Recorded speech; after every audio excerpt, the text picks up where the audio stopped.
কবিতাৰ শিৰোনাম তোমাৰ প্ৰেম। তোমাৰ চকুত মই তৰাবোৰ দেখিছোঁ, আকাশত লিখা এটা কাহিনী। তোমাৰ হৃদয়ত স্পন্দন অনুভৱ কৰোঁ, কেতিয়াও শেষ নোহোৱা প্ৰেম। তোমাৰ স্পৰ্শই জুই জ্বলাই দিয়ে মোৰ আত্মাক বিলীন কৰা এক আবেগ। তোমাৰ কোলাত মই নিজকে সম্পূৰ্ণ অনুভৱ কৰিছোঁ, এটা অনুভৱ যিয়ে মোক সম্পূৰ্ণ কৰি তোলে।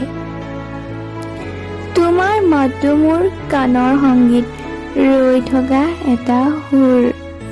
তোমাৰ কথাত মই সান্তনা পাওঁ, কেতিয়াও শেষ নোহোৱা এখন মৰম নৈ। তোমাৰ হাঁহিটোৱে মোৰ দিনটো উজ্জ্বল কৰি তোলে, যিমান উজ্জ্বলভাৱে জিলিকি থকা এটা সূৰ্য। তোমাৰ হাঁহিত মই আনন্দ বিচাৰি পাওঁ, এটা সুখ যিটো আছে থাকিব অবিৰাম। সাগৰৰ পানীৰ দৰে কেতিয়াও শেষ নোহোৱা এক প্ৰবাহ। তোমাৰ আলিংগনত মই শান্তি পাওঁ, কেতিয়াও শেষ নোহোৱা এটা প্ৰেম।